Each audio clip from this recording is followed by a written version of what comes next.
At 3:12 a.m., the hotel room door unlocked by itself. There was no beep, no knock, no sound from the hallway, just the slow mechanical click of the deadbolt turning. Emma was already awake, lying still on the unfamiliar bed, staring at the faint red glow of the digital clock across the room. She hadn't slept since midnight. The air conditioner hummed softly, and the curtains moved slightly, even though the balcony door was closed. When the lock shifted, her entire body froze. For a moment, her mind searched desperately for logic.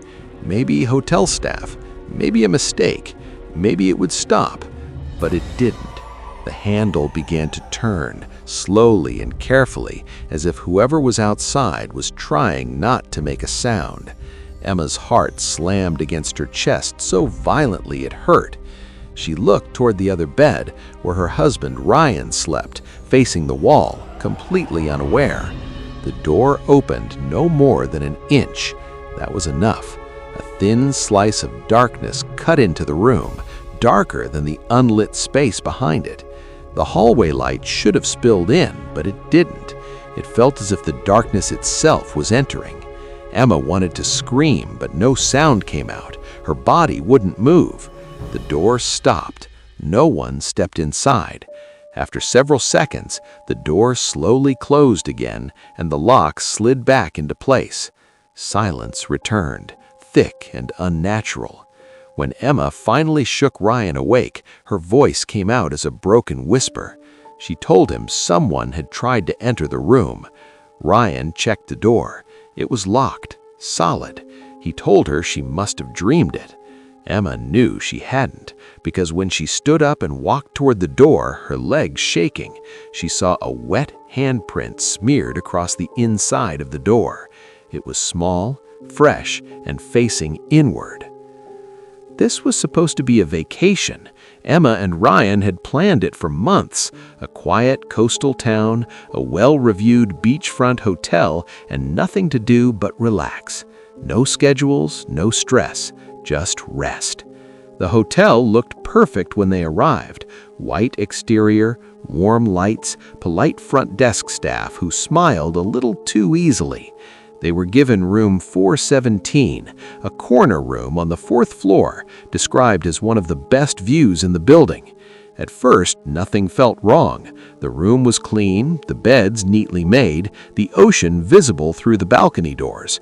Everything seemed normal, maybe even too normal. The first strange moment happened less than an hour after check-in. Ryan noticed something odd about the bathroom mirror. It wasn't dirty or foggy, but when he wiped it, a faint handprint appeared beneath the glass, fingers spread wide, as if someone had pressed against it from the other side. It vanished as the light shifted. They laughed it off, blaming housekeeping, but Emma felt uneasy. Later that evening, as they unpacked, she felt a heavy sensation crawl over her skin, the unmistakable feeling of being watched. She turned suddenly, but there was nothing there, just the open closet, the dark bathroom doorway, and the low hum of electricity inside the walls. That night, neither of them slept well. At 1:47 a.m., the phone on the nightstand rang once and stopped before they could answer. When Ryan checked the call log, it was empty. At 2:26 a.m., the TV turned on by itself, filling the room with static. No channel, just noise. Ryan unplugged it. Then at 3:12 a.m., the door unlocked. The next morning, Emma went to the front desk alone. She told the clerk everything. He listened quietly and typed into his computer before telling her no one had accessed their room overnight. When Emma insisted she had locked the door herself, his tone shifted. He suggested unfamiliar environments could cause vivid dreams. When she mentioned the handprint, his fingers froze. Then he said something that made her stomach drop. Housekeeping hadn't been assigned to the 4th floor in 3 days. Emma left immediately. In the elevator, she noticed something else she hadn't before. There were no security cameras on the fourth floor, no hallway cameras, no cameras near the elevator or exits, just blank walls and identical doors. When she returned to room 417, the door was unlocked. Ryan was sitting on the bed, pale. He told her he hadn't touched the lock. On the nightstand between them lay a room key card they didn't recognize. Their room number was written on it in black marker. And that's when Emma realized whatever was happening wasn't an accident, and it wasn't over. This was only the first night. By the second morning, Emma no longer felt like a guest. She felt like she was being tolerated. The hotel was quieter than it should have been for peak vacation season. The lobby echoed when people walked through it. Conversations stopped when she entered a room. Even the ocean outside felt distant, muted, like sound was being swallowed before it reached the building. Ryan suggested they leave early, maybe find another place, but Emma hesitated. Part of her wanted answers. Part of her needed to know if what happened the night before was real, or if her mind was filling in gaps with fear. She returned to the front desk later that afternoon, this time with Ryan beside her, and asked a simple question. Had anyone ever complained about room 417 before? The clerk they spoke to was different from the man Emma had talked to earlier, younger, nervous. His eyes darted to the security office before answering. He said no too quickly, then corrected himself and said, "Not officially."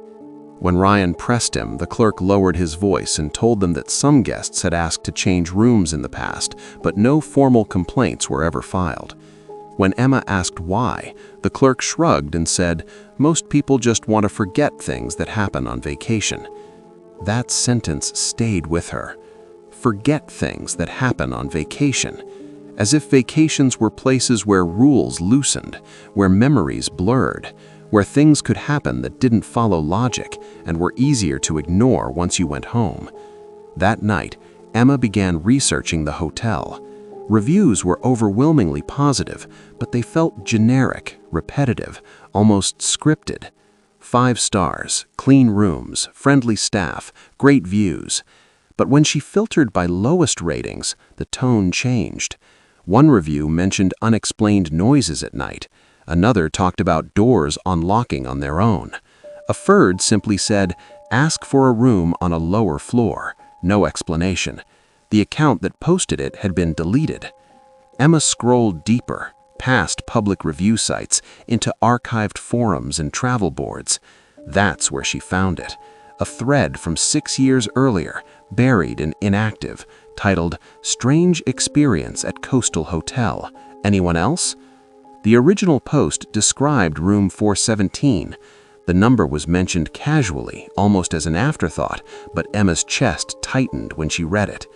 The poster claimed they woke up to someone standing at the foot of the bed. No details, no follow-up. The account stopped posting 2 days later. Ryan wanted to leave immediately. Emma wanted to confront someone. She called the front desk again and asked to speak to a manager. The woman who arrived introduced herself calmly, professionally, and listened without interruption as Emma described everything. The door, the handprint, the missing cameras, the key card. When Emma finished, the manager nodded slowly and said something that felt rehearsed. She said the hotel was old, that older buildings sometimes had electrical issues, that key cards could malfunction, that stress and unfamiliar environments could cause vivid perceptions. Then she added something that didn't fit. She said, "If you'd like, we can move you to another room, not on the 4th floor." Emma asked why. The manager paused, then smiled and said, "Some guests prefer lower levels." Emma declined the room change. She didn't fully understand why, but something inside her told her that leaving room 417 wouldn't end whatever this was. That night, Ryan drank more than usual, trying to force himself to relax. Emma stayed sober. She wanted to remember everything. At 11:38 p.m., someone knocked on their door, just once. When Ryan looked through the peephole, the hallway was empty. At 12:14 a.m., the balcony door handle rattled, even though the door was locked from the inside. At 1:02 a.m., Emma heard footsteps above them, slow, deliberate pacing, despite the fact that the fourth floor was the top floor. There was nothing above them. At 2:19 a.m., the room phone rang again. This time, Emma answered it. All she heard was breathing. Not static, not background noise, breathing, slow and steady, as if someone was holding the receiver close to their mouth. When she spoke, the breathing stopped. The line went dead. Emma unplugged the phone and sat awake, staring at the door. At 3:12 a.m., exactly the same time as the night before, the lock clicked again. This time, the handle didn't move. Instead, something scratched lightly against the wood. 3 short sounds, a pause, then 3 more. Ryan woke up screaming. When the scratching stopped, they didn't sleep again. The next morning, Emma noticed something new. The wet handprint from the first night was gone, but in its place were faint smudges, as if someone had wiped the door clean with a cloth that wasn't dry. She took photos of everything: the door, the lock, the hallway. She asked another staff member about the missing cameras. This time, the answer was different. She was told the cameras had been temporarily removed for upgrades. When she asked when they would be reinstalled, the staff member said they won't. Emma asked why. The man looked at her and said quietly, because they never recorded anything useful. Emma had a realization that sent a chill through her entire body. Every strange thing that had happened followed a pattern: the time, the order, the escalation. As if someone or something was repeating the same routine night after night with different guests. As if room 417 wasn't just a place people stayed, it was a place something happened. She searched again, deeper this time, using the hotel's old name. That's when she found the article. A local newspaper scan from 12 years earlier. The headline was small, easy to miss: Unexplained Death at Coastal Hotel Under Investigation. The article described a man found dead inside room 417. No signs of forced entry, no injuries. Cause of death listed as cardiac arrest. But the final line stood out. A housekeeper reported finding the room door unlocked from the inside, with a wet handprint on the door, facing inward. The case was closed within a week. The hotel was renovated. The room number was never changed. Emma showed the article to Ryan. He didn't argue anymore. He didn't try to rationalize it. He packed their bags in silence. They decided to leave before sunset.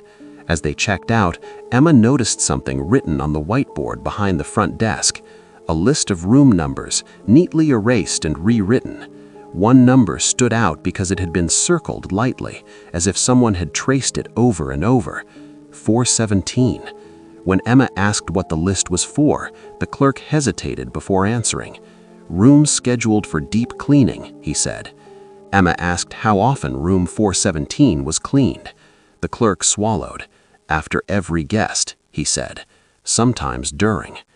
As they walked out of the hotel for the last time, Emma felt a strange mixture of relief and dread. Relief that they were leaving, dread because she wasn't sure leaving meant it was over. She didn't look back. She didn't want to see the balcony. She didn't want to see the door. But just before they reached the car, her phone vibrated. A notification from the hotel's Wi-Fi network. She hadn't connected to it since the first night. The message contained no text, just an image. A blurry photo of a hotel room door from the inside, with a wet handprint pressed against it, and written beneath it in black marker were 3 words: "You forgot something." And at that moment, Emma realized the most terrifying truth of all. Whatever haunted that room didn't need them to stay.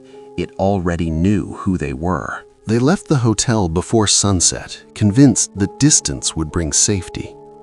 The drive away from the coast felt unreal, like waking from a nightmare, but still carrying its weight in the chest. The ocean disappeared behind them, replaced by long stretches of road and fading daylight. Ryan kept both hands tight on the steering wheel, his eyes fixed ahead while Emma stared out the window, replaying every moment from room 417 in her mind. Neither of them spoke. They didn't need to.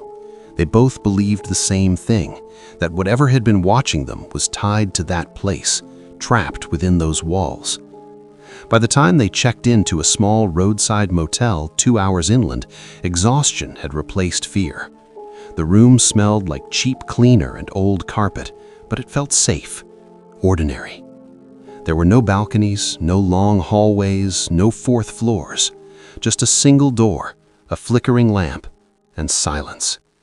For the first time in days, Emma felt her shoulders relax. She told herself it was over.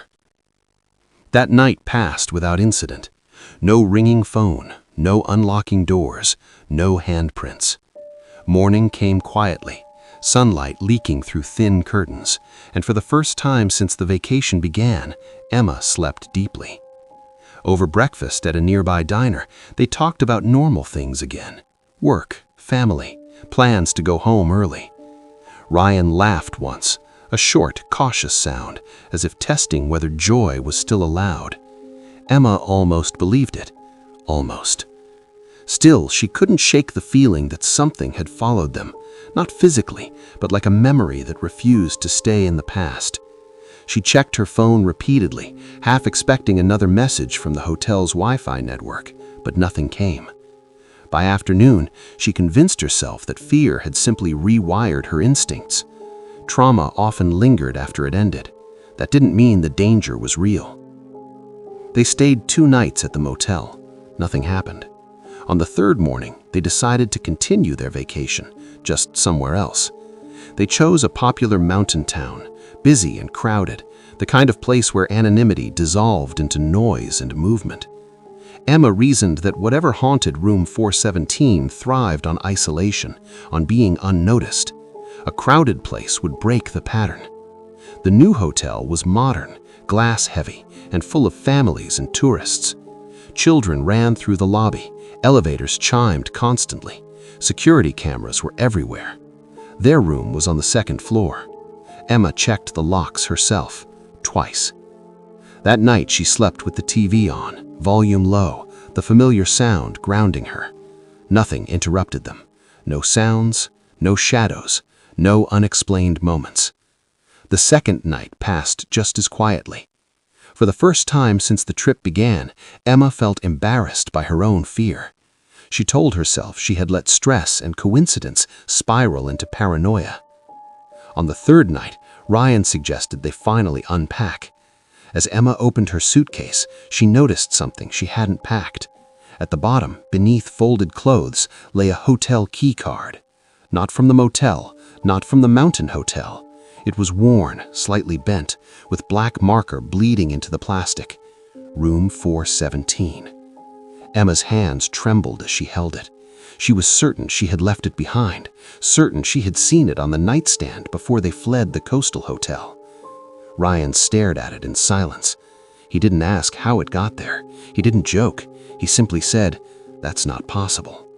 Emma agreed. That was what frightened her most. She tried to throw the card away. She walked down the hallway, found an empty trash bin near the ice machine, and dropped it in. She stood there for several seconds, watching it lie among discarded cups and wrappers, forcing herself to accept that it was gone. When she returned to the room, the card was on the desk, perfectly centered. Emma felt something break inside her.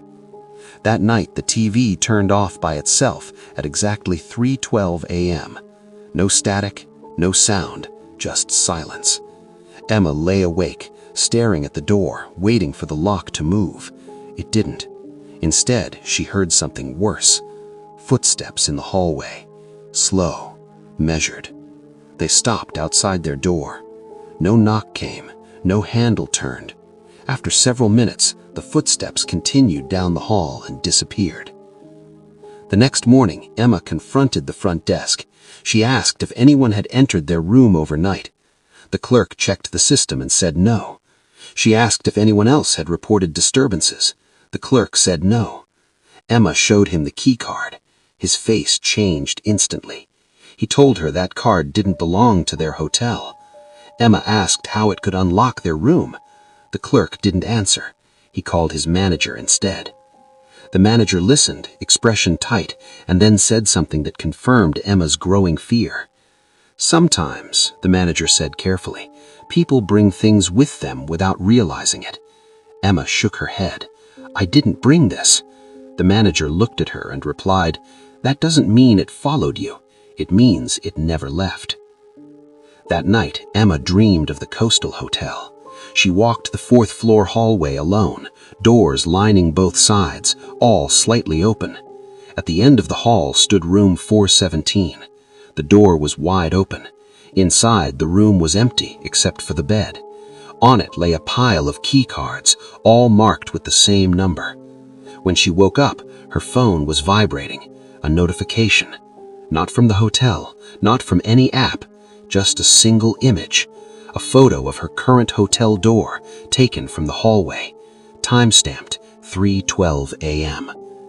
That was when Emma understood the truth. Leaving hadn't ended the pattern, it had completed it.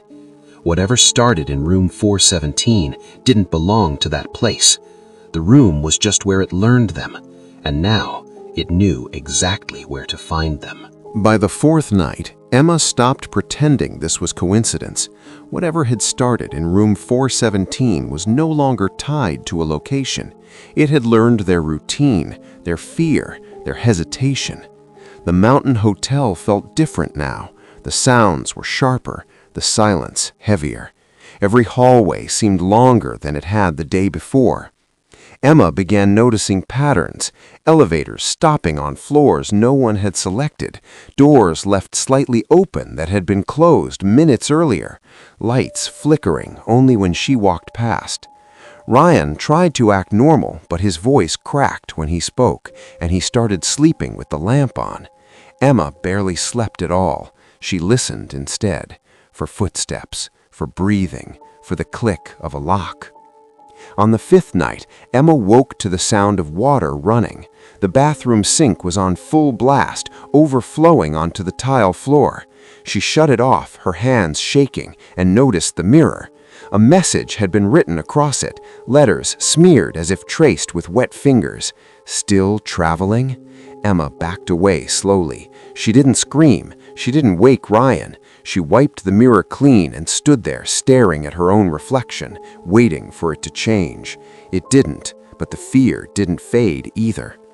When she returned to bed, she found Ryan sitting upright, eyes open. He said he had heard someone whisper Emma's name from inside the closet. They decided to leave at dawn, not check out, not complain, just go. But the moment Emma reached for her phone to book a ride, the screen went black. Not dead, off. It turned back on seconds later with a single notification, 3:12 a.m. The clock glowed on the screen even though it wasn't yet 3. The clock in the room confirmed it. The time had jumped forward. Emma stood frozen as the lights dimmed and the TV turned on by itself. This time there was no static. The screen showed a live video feed, their room, from the corner of the ceiling. Emma slowly looked up. There was no camera, yet the feed continued. Ryan stood and shouted, demanding to know who was watching. The feed zoomed in on the door. The lock began to turn. This time, the door opened all the way. The hallway beyond was empty, but darker than it should have been. No emergency lights, no exit signs, just blackness pressing inward. From the darkness came the sound of wet footsteps, slow and deliberate, stopping just inside the doorway. Emma couldn't see anything, but she could feel it. The air grew colder, heavier. The smell of damp fabric and old metal filled the room. The door slammed shut on its own. The lock clicked back into place. On the inside of the door, a fresh handprint appeared, larger than before, adult-sized, pressed hard enough to drip. Ryan tried to open the door. It wouldn't move. He tried the window. It wouldn't open. The TV feed shifted as the camera moved past them, 4:11, 4:13, 4:15, until it stopped at 4:17. The screen went black. The lights in the room turned on suddenly, too bright, forcing Emma to shield her eyes. When her vision adjusted, she noticed something new.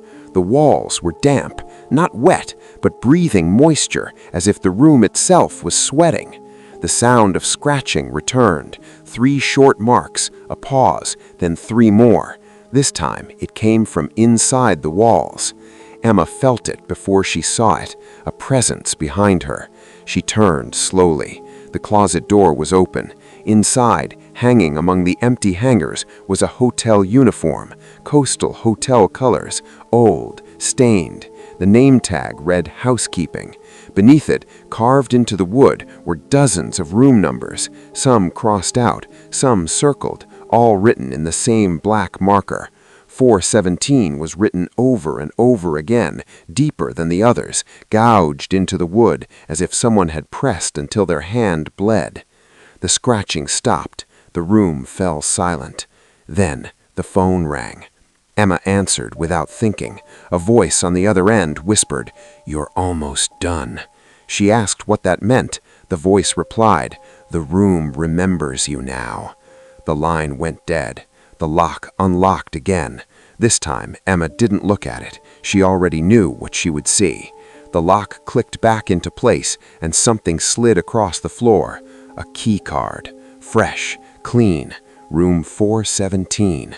When Emma picked it up, her reflection shimmered in the plastic. For a moment, just a moment, it wasn't her face staring back. It was someone else, someone who looked tired, empty, like they had been traveling for a long time. And that was when Emma realized the most horrifying part of all. This wasn't a haunting, it was a system, a cycle. Guests came, the room learned them, and when it was finished, it sent them back out into the world, carrying it with them. Emma no longer felt time moving forward. It felt stuck, looping around 3:12 a.m., stretching seconds into something thick and unbearable.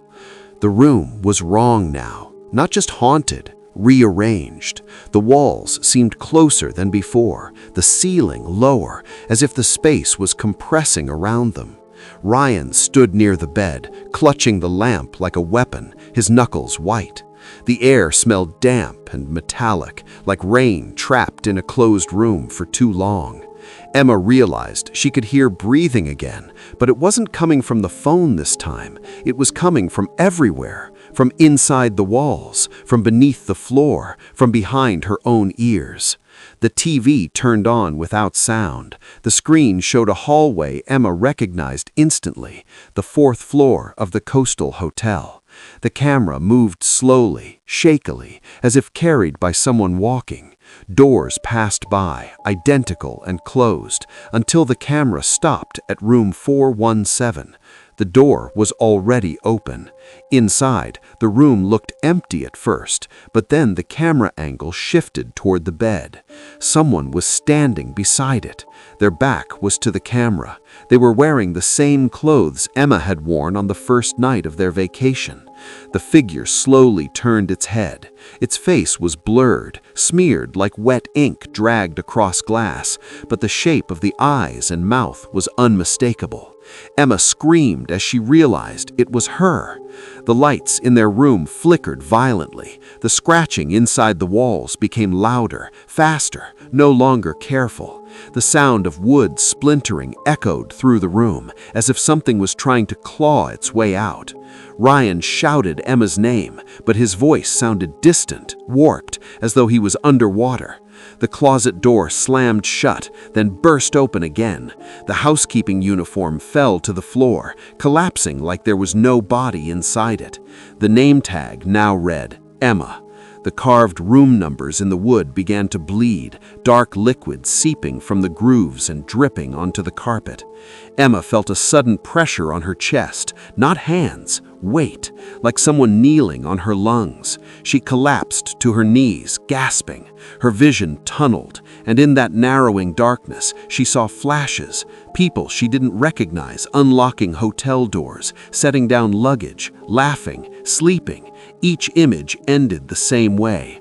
A wet handprint on the inside of a door, a key card left behind, a person walking away, hollow-eyed, carrying something unseen. Emma understood then. The room didn't kill everyone. It replaced some of them. Others were allowed to leave, changed, so the cycle could continue. The door unlocked again, but this time it didn't stop. It swung open violently, slamming against the wall. The hallway outside was no longer the Mountain Hotel. It was the fourth floor of the Coastal Hotel, stretched impossibly long, lights flickering like dying stars. At the end of the hall stood room 417. Its door was open. Inside, something moved, slowly, waiting. The voice from the phone returned, now louder, clearer, layered with others beneath it. Every trip needs an ending. This one needs a replacement. Ryan grabbed Emma's arm and tried to pull her away from the doorway, but the floor beneath them shifted. The carpet peeled back like wet paper, revealing old tile beneath, coastal hotel tile. The smell of salt water flooded the room. Emma realized the truth too late. They had never really left. The room had followed them by rebuilding itself around them, piece by piece, night after night. The final choice wasn't whether to escape, it was who would stay. Emma saw the key card slide across the floor again, stopping at her feet. When she picked it up, the plastic was warm, pulsing. The reflection inside it showed Ryan standing behind her, but his eyes were empty, his mouth stretched into a smile that didn't belong to him. He whispered, "Please don't make me go." Emma turned back toward the open doorway. Room 417 waited, patient, hungry. She took one step forward. The lights went out. For several seconds, there was nothing. Then, the sound of a door locking from the inside. No one at the Mountain Hotel reported anything unusual that night. There were no power outages logged, no noise complaints, no emergency calls. When staff entered the room the next morning, they found it empty. The bed was neatly made. The lights worked. The bathroom was dry. There were no signs of struggle, no damage, no blood. Just one thing out of place. On the desk sat a single hotel key card. It didn't belong to their hotel. It was old, worn at the edges, with black marker bleeding into the plastic. Room 417. Ryan was found 3 days later. He walked into a police station nearly 200 miles away, barefoot, dehydrated and confused. He couldn't explain how he got there. He said he remembered leaving the Mountain Hotel, but nothing after that. When officers asked about Emma, Ryan stared at them blankly. He said he didn't know anyone by that name. Surveillance footage showed him entering the station alone. No one followed him in, no one left with him. He was treated for shock and released. Ryan never returned to the coast. He never stayed in a hotel again. To this day, he refuses to sleep in a room with the door fully closed. Emma was never reported missing. That was the strangest part. Her family assumed she and Ryan had separated. Her co-workers thought she had quit. Her phone was never recovered, but her social media accounts went inactive without any announcement. It was as if she had slowly been erased, one assumption at a time. No investigation was opened, no search conducted. Officially, nothing happened. Unofficially, one small detail surfaced months later. A coastal hotel guest posted a photo online complaining about a strange smell in their room. In the background of the image, barely visible in the mirror, was a woman wearing a housekeeping uniform. The name tag was blurry but readable: Emma. The Coastal Hotel was renovated again the following year. New paint, new furniture, new management. Room numbers were rearranged, but one room remained unchanged. The fourth floor still exists, and one door still unlocks itself at 3:12 a.m.